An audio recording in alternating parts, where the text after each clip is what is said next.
ఎందుకు ఆ జనరేషన్ ఏంటి అలా వాళ్ళు ఎందుకు అలా అనుకుంటున్నారు వాళ్ళు? అంటే అప్పుడే పెళ్ళి వద్దు అంటున్నారు. అది నాకు చాలా ఆశ్చర్యంగా ఉంది. అవునవును. మీరు ఆ ఏజ్ లో ఉన్నందుకు ఇప్పుడు అన్నయ్య గారు కూడా వద్దు అంటున్నాడు అప్పుడే. అంటే అప్పుడు ఎట్లుంటుండే అంటే ఇక అయిపోవాలి, చేసేసుకోవాలి. ఆడపిల్ల కూడా 25 ఏళ్ళు వస్తానే ఇక అయిపోయింది నా ఏజ్ అని ఫిక్స్ అవుతుండే. 26 వస్తే నన్ను ఎవరు చేసుకోరు, 25+ అంటే ఆ అమ్మాయి చేసుకోరు, అండ్ బాయ్స్ కి 30+ అంటే చేసుకోరు అని విషయ నాన్న లేకపోతే వాళ్ళు లవ్ మ్యారేజ్ చేసుకోరు అట్లుంటుండే. కానీ ఇప్పుడు దే ఆర్ మోర్ మెచ్యూర్డ్ అనిపిస్తుంది. అంటే ఇప్పుడు మాకు తెలిసిన చుట్టాల పిల్లలు వాళ్ళు కూడా గర్ల్స్ కూడా 28కి 29కి చేసుకున్నారు. మంచిగా యుఎస్ పోయి సెటిల్ అయ్యి డబ్బు సంపాదించుకొని నా దగ్గర డబ్బు ఉండాలి, మా ఆయన దగ్గర డబ్బు ఉండాలి, ఏ కష్టాలు ఉండరాదు మా పిల్లలకు అనే పర్స్పెక్టివ్ లా ముందుకు పోతున్నారు.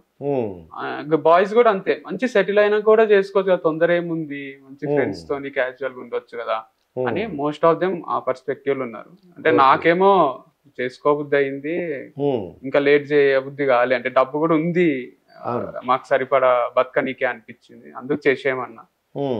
వేరే వాళ్ళది కూడా అంతే అనిపిస్తుంది నాకు. Okay okay. అయితే తొందరలో కూడా అన్నీ మ్యారేజ్ చేసుకుంటే బాగుంటది. అంటే ఇంకో రీజన్ కూడా అంటే డివోర్స్ కేసెస్ కూడా ఎక్కువనే ఉన్నాయి. అది కూడా ఇప్పుడు వాళ్ళ చుట్టాలల్లో చూస్తారు, యుఎస్ పోతారు హ్యాపీగా ఉన్నట్టు అనిపిస్తుంది బయటికి. వాళ్ళు ఏదో ఒక రోజు లేదు మేము ఇక విడిపోదాం అనుకుంటున్నాము అని అమ్మా నాన్నకు చెప్పడం, అది వీళ్ళకి తెలియడం పిల్లలకు, అరే మా బావ లైఫ్ బాలే, మా అక్క లైఫ్ బాలే, మా అన్న లైఫ్ బాలే, వీళ్ళు ఎవ్వరు లైఫ్ బాలేనప్పుడు నేను పెళ్లి చేసుకుని మళ్ళీ కష్టాలకు ఎందుకు పోవాలి, హాయిగా ఇట్లనే ఉందాము అనే పర్స్పెక్టివ్ కూడా ఉంది యూత్ లో. అందుకే వద్దు, బ్యాచులర్ లైఫే బెస్ట్ అనే ఫీలింగ్ ఉన్నారు. అది మీ ఇద్దరిని ఎవరన్నా ప్రముఖులు, అంటే మీ మ్యారేజ్ అయిన తర్వాత ప్రముఖులు ఎవరన్నా మిమ్మల్ని గుర్తించి లేదంటే పలకరించడం కానీ, మెసేజ్ పెట్టడం కానీ, ట్వీట్ చేయడం కానీ అలాగే చేశారా అన్న? ప్రముఖులు ఎవరన్నా అంటే సెలబ్రిటీస్, సినిమా యాక్టర్లు కానీ, అయితే ప్రముఖులు యూట్యూబర్లు కానీ? అవును, రఘు మాస్టర్ గారు ఒకసారి మాట్లాడిండ్రు. ఫస్ట్ లో మేము ఇవి హనీ అవి అమ్మేటప్పుడు, అప్పుడు ఫార్మింగ్ చేసేటప్పుడు బాగా చేస్తున్నారు అని, మీ దగ్గర గీ దొరుకుతుందా అని అడిగిండ్రు. Okay okay. Rakesh master, Raghu master, dance master Raghu master.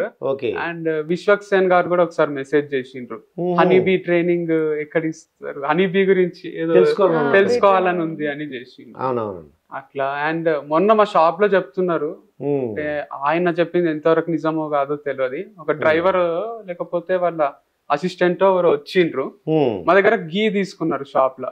ఎవరు మీరు ఇంతగానం తీసుకుంటున్నారు, 5-6 కిలోలు ఏమో తీసుకున్నారు, 11 kgs ఒకటేసారి పేమెంట్ ది మెసేజ్ వచ్చింది. అంటే ఒక డే పేమెంట్ అంతా ఒకటే మెసేజ్ లో రావడం నాకు షాకింగ్ అనిపించింది. ఏం జరుగుతుంది షాప్ లో అంటే, లేదు విజేంద్ర వర్మ గారి వాళ్ళ పర్సన్ అంట, వాళ్ళకి 11 kgs కావాలంట, అందరు 13 or 11. అంటే చాలా సంతోషం అయింది. అంటే వీళ్ళకు మేము రీచ్ అయినామా అంటే ఎంతవరకు నిజమో కాదో తెలియదు, బట్ ఆయన చెప్పిన దాని ప్రకారం అయితే మాకు అంటే వాళ్ళకి అబద్ధం చెప్పని పని లేదు, అబద్ధం చెప్పని పని లేదు, పెద్ద ఫ్యామిలీ కాబట్టి తీసుకున్నారేమో అనిపించింది, నిజంగానే వాళ్ళందరికీ ఇస్తారేమో అని. నేత్ర మా చిన్నప్పుడు ఏంటంటే మా పల్లెటూరులో అనమాట, అంటే ఏలూరు దగ్గర ఒక, అంటే అంత సిటీ కాదు, తూర్పు ఇదని ఉండేది. మేము అక్కడి నుంచి వస్తుంటే ఎక్కువగా నేను అబ్జర్వ్ చేసేవాడు, అందరినీ ఎక్కువగా అబ్జర్వేషన్ ఉండేది నాకు. మొత్తం పిల్లలు వెళ్తున్నాను అనుకో పెళ్ళి, అందుకే అప్పుడే ఇంకా పెళ్లి చేసుకోవాలని వయసు వచ్చిన వెళ్తున్నాను అనుకో, ఎరా పప్పన్నం ఇప్పుడు పెడతారో అలా మాట్లాడేవారు. అంటే అప్పుడు ఏంటంటే ఈ టీవీలు సెల్లే లేవు, అరుగు మీద కూర్చునేవారు, వెళ్తుంటే కూర్చోడు అందరినీ పలకరించేవారు అనమాట. ఎరా ఎప్పుడు పెళ్లి చేసుకుంటా, పప్పన్నం ఎప్పుడు పెడతా అడిగేవారు అనమాట. ఒకటి పెళ్ళి అయిపోయింది అనుకో, ఏమా మీ నాన్న తాత ఎప్పుడు చేస్తావు అలా అడిగేవారు అనమాట. అలాగే మీ పిల్లలు ఏమన్నా పుట్టడం అదే అలా ప్లానింగ్ ఏమైనా ఉందా లేకపోతే ఏంటి? అప్పుడు అదొకటే ఉంటుండే, పప్పన్నం, పిల్లలు, సింపుల్ లైఫ్ స్టైల్ ఉంటుండే కదా. ఇప్పుడు కొంచెం కష్టం అయిపోయింది, వాళ్ళని పెంచాలన్నా మన దగ్గర కొంచెం మనం ఏమన్నా సాధించాలి కదా. ఫస్ట్ వాళ్ళకి ఒక బెస్ట్ లైఫ్ స్టైల్ ఇవ్వాలన్నా, లేకపోతే ఫస్ట్ మనం ఏదైనా ప్రూవ్ చేసుకొని ఇది చేయడానికి టైం ఉండట్లేదు, మళ్ళీ పిల్లలు అది ఇది ఆ చాయిస్ అనిపిస్తుంది. ఏమో కనబుద్ధి అయ్యి అంత రిలాక్స్ ఉన్నప్పుడు కనాలేమో, ఇప్పుడైతే అవసరం లేదని అనిపిస్తుంది. ప్రస్తుతానికి లేదు. అంటే ఎన్ని జనరేషన్ పిల్లలందరూ కూడా మీ భావాలు వేరుగా ఉన్నాయి. అప్పుడు జనరేషన్ ఏంటంటే పెళ్ళైతే చాలు వెంటనే తాత అయిపోతాను, మామ అయిపోతాను అలా అనేవారు మాట. అందుకు నేను అడుగుతున్నాను, అదే మీరేంటి సెటిల్ అవ్వాలి, డబ్బులు డబ్బు అని కూడా కాదు, ఏమో ఇంకా మైండ్ సెట్ ఇంకా అంటే టైం కూడా వాళ్ళకి ఇవ్వాలి కదా. ఇప్పుడు మాకు ఈ కంపెనీకి ఫార్మింగ్ కి ఇవన్నిటికే టైం సరిపోతలేదు.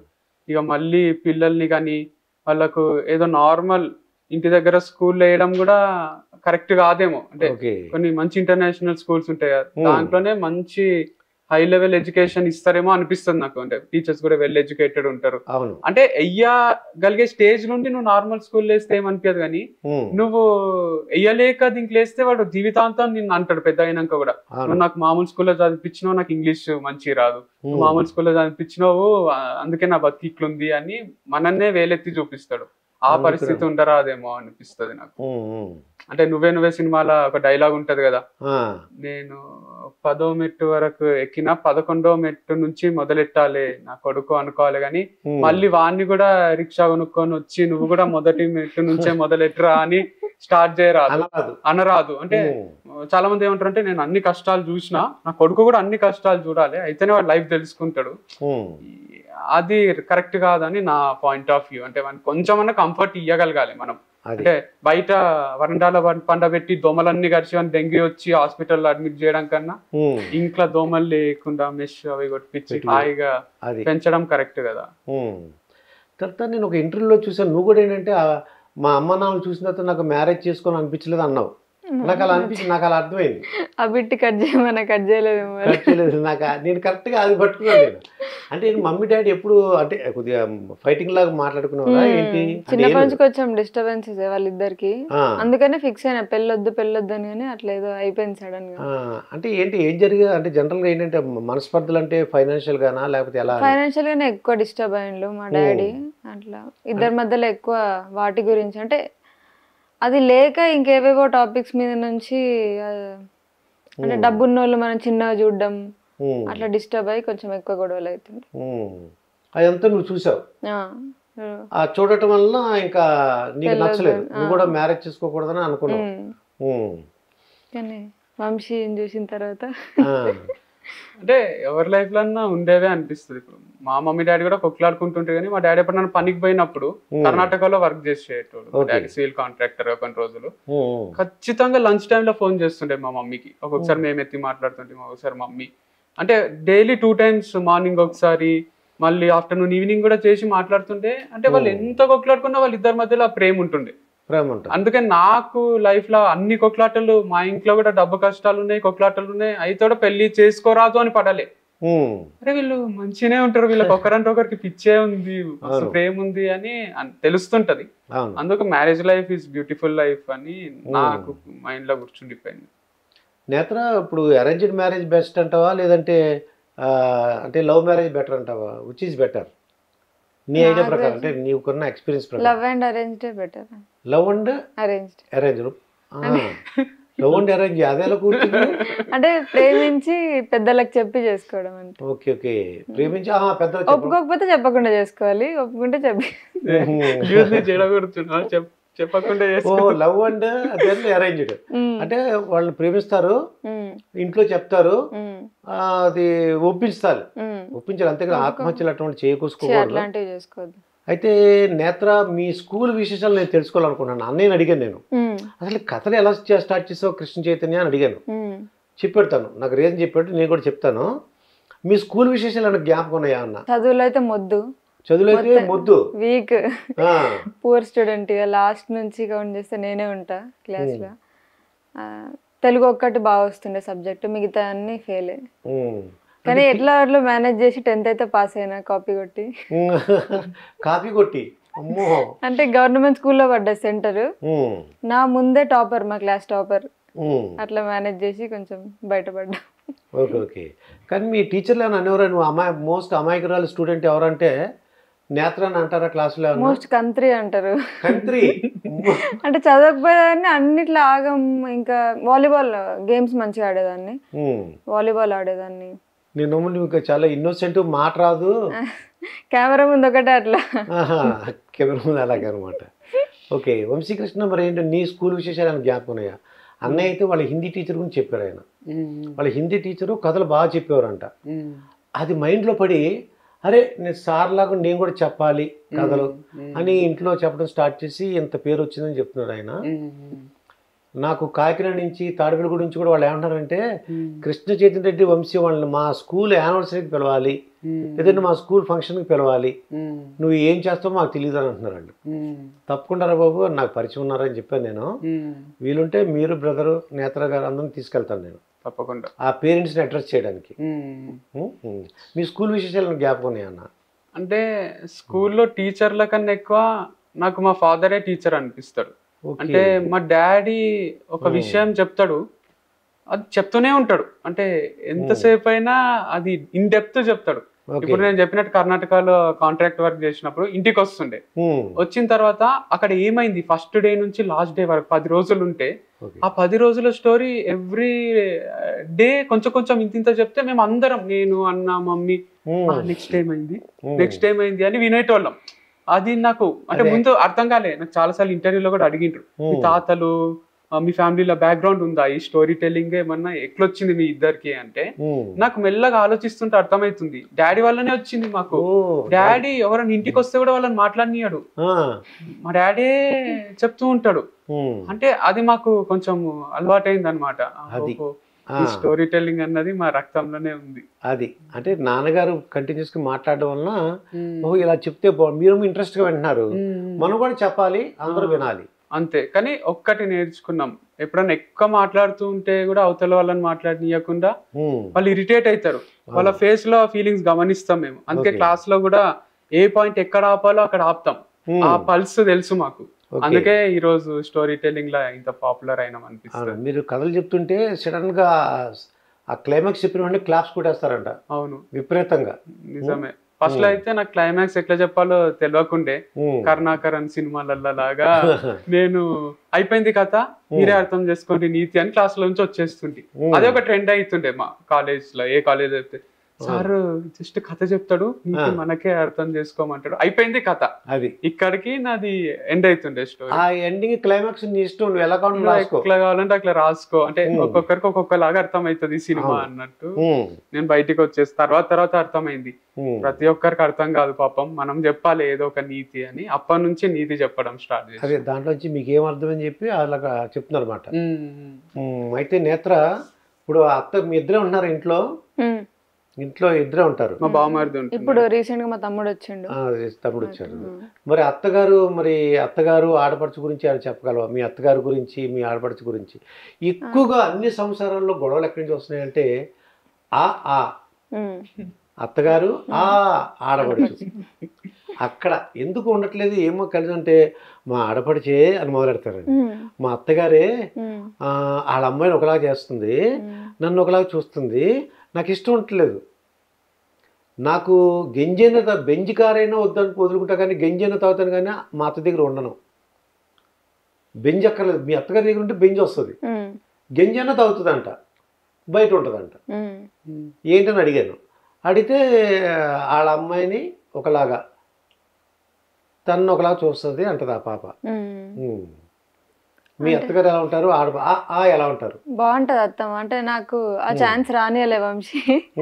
మేబీ ఎక్కువ రోజులు ట్రావెల్ చేస్తే అది ఫ్యామిలీ లాగా అయిపోయి, నేను మా మమ్మీతో కూడా చాలా గొడవ పడతా, మేబీ అత్తతో కూడా పడుతుండేనేమో. కానీ పెళ్ళైన ఒక 2-3 months కి మేము ఇది సెపరేట్ అయ్యి వారధి ఫార్మ్ స్టార్ట్ చేసినాం.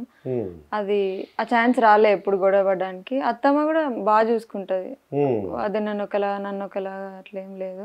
అంటే మేము మా ముగ్గురు కాంబినేషన్ లో మేము ఎప్పుడు ఉండలే ఎక్కువ రోజులు, అందుకని ఇప్పటిదాకైతే కూల్గా ఉంది, అసలు ఏం గొడవ. అంటే జనరల్ గా నువ్వు అదృష్టవంతురాలివి. వాళ్ళు ఏంటంటే నువ్వు కూర్చున్నా అదిగో కాలు కాలేసి కూర్చుంది, లేకపోతే జుట్టు ఇలా వచ్చింది, తమ్ముడికి అన్ని పనులు చెప్పేస్తుంది, తను కూర్చుంటుంది, వీడు చిగ్గుబట్టి తిరుగుతున్నాడు, ఈ పూర్వం మాటలు అనమాట. అంటే మా ఇంట్లో అంత పట్టించుకోరు అవన్నీ. నేత్ర ఫస్ట్ లో పెళ్ళైన కొత్తలో షార్ట్సే వేసుకుంటుండే ఇంట్లో. అంటే ట్రెండీ లైఫ్ స్టైల్ కూడా ఉంది నేత్రకు బిఫోర్ మ్యారేజ్. సో షార్ట్స్ వేసుకొని క్యాజువల్ గానే ఉంటుండే. ఎవరన్నా ఫస్ట్ కోడలు అట్లా వేసుకొని తిరుగుతారా, అది ఇది ఎప్పుడు కూడా ఆ కొట్లాటలు కానీ ఆ టాపిక్ కానీ ఏం రా, కూల్ గా నార్మల్ గా ఎవరిని ఎక్కువ అంటే వాళ్ళ ఇష్టం వాళ్ళు ఉండని అన్నట్టే ఉంటుండే. అంటే షార్ట్స్ వేసుకున్నా అత్తగారు ఏమనరు? ఓకే. మీ మామయ్య గారు ఉంటారు, ఆయన ముందు అలా తిరక్కు, అలాగే అట్లా సీరియల్ డైలాగులు ఏముంటాయి మా ఇంట్లో. కొన్ని సీరియల్స్ సినిమాలు పూర్వం అవునవును ఏమిటి మాయ గారి ముందు అలా తిరిగేస్తున్నావు, ఉంటాయి సరిగ్గా బట్టలు వేసుకో అలా అంటారు అనేవారు అన్నమాట. అంటే వాళ్ళకు ఉందా మెచ్యూరిటీ, అంటే వాళ్ళకి మరి ఇక చాదస్తాం ఇక అందరినీ స్ట్రిక్ట్ చేయాలి, అదే లైఫ్ అంటే అదే అధికారం చెలాయించాలి మనం అనే మైండ్ సెట్ ఏం లేదు. సో అందుకు గొడవలు అయ్యి కూడా ఏం ఇంట్లో నుంచి బయటికి రాలేదు. ముందే ఆనందంగానే బయటకు వచ్చారు. ఇది ఆంధ్ర తెలంగాణ ఆనందంగా ఎలా విడిపోయారు. అంటే ఇంకా అక్కడ అజిటేషన్ ఉండే, బట్ మాది చాలా స్మూత్ గానే. వారధి ఫార్మ్స్ అయితే ఈ వారధి ఫార్మ్స్ పెట్టి అంటే డబ్బుల గురించా లేదంటే కీర్తి గురించా, ఏ ఉద్దేశంతో అంటే ప్రజలకు సహాయం చేద్దాం సేవ గురించి ఇది స్టార్ట్ చేశారా? అంటే ఒకళ్ళు ఏం చేస్తారంటే డబ్బులు ముందే అనుకుంటారు, నాకు డబ్బులు రావాలి అనుకుంటారు. కొంతమంది ఏమంటారు సేవ చేయాలంటారు, కొంతమంది ఏమో పేరు చాలరా మనకి అంటారు. మీకు చాలా పేరు ఉందని అంటాం, వాళ్ళ డబ్బుల గురించి ఆలోచించరు. మరి నిజంగా మన నేత్రాన్ని అడిగినా చెప్పు వారధి. టు బి ఫ్రాంక్ మేము అంటే బతకడానికి కోసమే స్టార్ట్ చేసినాం ఫార్మింగ్. అంటే మేమిద్దరం బయటకు వచ్చినప్పుడు అంటే అన్ని వదిలేసుకుని వచ్చిండు వంశీ. ఇప్పుడు వంశీకి 0 బ్యాలెన్స్, నాకు 0 బ్యాలెన్స్. వాళ్ళిద్దరికి సమ్ అండర్స్టాండింగ్ తోని మంత్లీ 1 lakh అట్లా ఇచ్చేవాళ్ళు.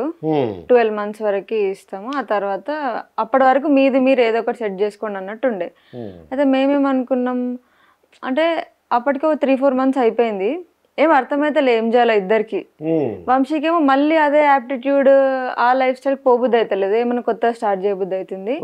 నాకు ఏదైనా కొత్త స్టార్ట్ చేయాలని ఉంది, యోగానో లేకపోతే ఫార్మింగ్ ఇట్లా వీడియోస్ చూస్తూ ఉన్నాం.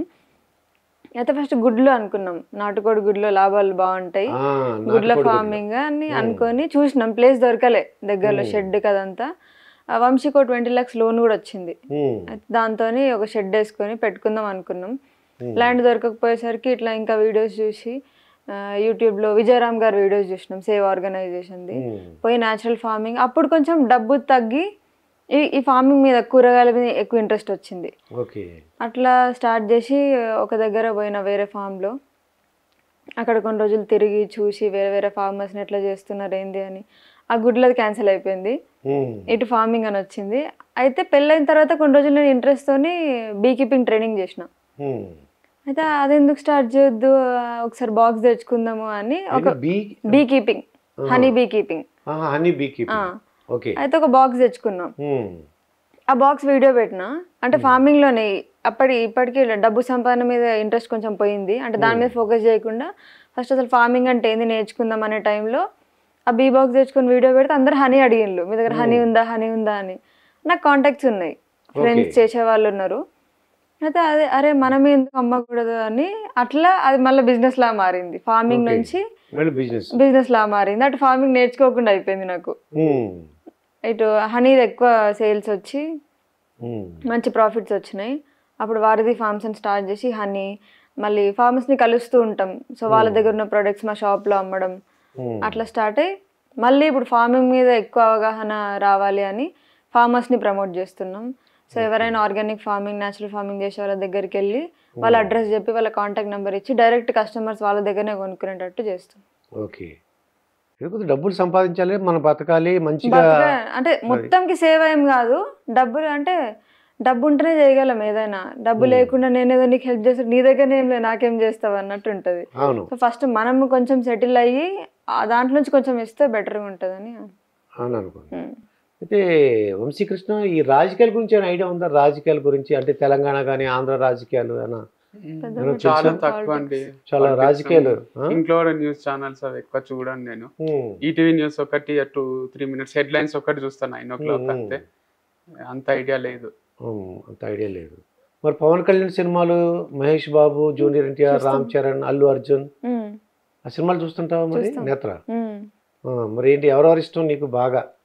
అంటే సినిమాని బట్టి ఒక సినిమాకి ఒక్కొక్కరు నచ్చుతుంది. అంటే అంత ఒక ఫేవరెట్ అంటూ ఎవరు లేరు. ఏ సినిమాలు చూస్తారు? మలయాళం ఫహద్ ఫాసిల్, దుల్కర్ సల్మాన్. ఓకే, మరి పవన్ కళ్యాణ్ ఒక రాజకీయాల్లోకి వచ్చా తెలుసా నీకేమన్నా? తెలుసు, కానీ పెద్ద పాలిటిక్స్ సైడ్ అసలు ఇంట్రెస్ట్ ఉండదు. మా వంశీకృష్ణ అడుగుతాను, ఏమైనా ఐడియా ఉందా అన్నా? పవన్ కళ్యాణ్ గురించి గొప్పగా చెప్తుంటారు, ఏంటి నిజంగా? అంటే మీరు కథలు చెప్తుంటారు కదా, అంటే దాన్ని బట్టి ఏమన్నా అంటే ఏంటి పవన్ కళ్యాణ్ గారు అంటే నాకు ముందు గారు అండి కూడా ఇంపార్టెన్స్ తెలియదు. అవును, నాకు ఈ పోస్ట్ మ్యారేజ్ ఈ బిజినెస్ లైన్స్ లోకి వచ్చినాక అందరిని అండి అనాలి, గారు అని సంబోధించాలని పవన్ కళ్యాణ్. ఇంత ముందు ఒక ఇంటర్వ్యూలో కూడా పవన్ కళ్యాణ్ అంటే కింద కామెంట్స్ లో అందరు ఇష్టం వచ్చినట్టు తిరుగుతుండ్రి. వీళ్ళు ఎందుకు తిడతారు, మనం సచిన్ ని సచినే అంటాం కదా, సచిన్ గారు అనం కదా, పవన్ కళ్యాణ్ ని గారు అనుకుంటేనేమో తిడుతున్నారు అని ఫీల్ అవుతుంటే, కానీ నిజమే అంటే అది అనడమే కరెక్ట్ అని తెలుసుకున్నా. అండ్ పవన్ కళ్యాణ్ ఇష్టం అనడానికి 2 కారణాలు. ఒకటి తమ్ముడు అని, అంటే చిరంజీవి అన్న పవన్ కళ్యాణ్ తమ్ముడు. అంటే అందరూ మీ అన్న మోటివేషన్లు ఉన్నాడు కాబట్టి నువ్వు వచ్చినావా, మీ అన్న తీసుకొచ్చిందా అది ఇది అంటే నాకు అంటే రావద్దా, నేను ఏంది ఇప్పుడు చిరంజీవి ఉన్నాడు కదా అని పవన్ కళ్యాణ్ రాకుండా ఆగిపోలేదు కదా, ఇద్దరు ఉన్నారు కదా ఇండస్ట్రీలా, ఇద్దరు వాళ్ళకంటూ వాళ్ళ పేర్లు ఉన్నాయి. అట్లా నేను మా అన్న చిరంజీవి, నేను పవన్ కళ్యాణ్ అని ఫీల్ అవుతా అన్నమాట. సో అండ్ అదర్ రీజన్ ఏంటంటే పవన్ కళ్యాణ్ గారిది యాక్టింగ్ అది కూడా చాలా ఇష్టం, ఈజీ ఉంటది. తమ్ముడు తీసుకున్నా, తొలి ప్రేమ తీసుకున్నా మన ఇంట్లో మనిషిలాగా చేసేస్తాడు. అందుకే మన కాలేజ్ స్టూడెంట్స్ వాళ్ళు కూడా అంత ఫ్యాన్స్ ఉంటారేమో అనిపిస్తుంది. నాకు పాజిటివ్ అనిపిస్తుంది యాక్టింగ్ పరంగా గానీ, అండ్ తమ్ముడు అన్న ఒక రీజన్ వల్ల. రాజకీయాలు పెద్ద ఐడియా లేదండి. అంటే అక్కడ తెలుగుదేశం జనసేన కలుస్తున్నాయి, అలాగే వైసీపీకి వ్యతిరేకంగా అంటున్నారు వాళ్ళు. అదే ఆంధ్రప్రదేశ్ రాజకీయాలు. ఇక్కడైతే కాంగ్రెస్, బీజేపీ, నెక్స్ట్ బీఆర్ఎస్ తెలంగాణలో. బీఆర్ఎస్ అంటే కేసీఆర్ గారి పార్టీ, భారతీయ రాష్ట్ర. ఇప్పుడు ఆంధ్రప్రదేశ్ వైపు వెళ్ళామమ్మా నేత్ర? ఎక్కువ శాతం నేచురల్ ఫార్మర్స్ ఆంధ్రప్రదేశ్ లోనే ఉన్నారు. ఓకే, వెళ్తూ ఉంటాం. అద్దంకి, ఒంగోలు, నెల్లూరు, రాజమండ్రి. ఈసారి మా కాకినాడ రా సార్. కాకినాడ వెళ్ళినాం కానీ ఫార్మర్స్ కి వెళ్ళలే కదా, వచ్చి తిరుగుతూ ఉంటాం, చాలా తిరుగుతుంటారా? ఓకే, బాపట్ల. ఓకే సార్, మా కాకినాడ కూడా రండి సరదాగా, మా ప్రజలందరూ కూడా మిమ్మల్ని పరిచయం చేస్తాం.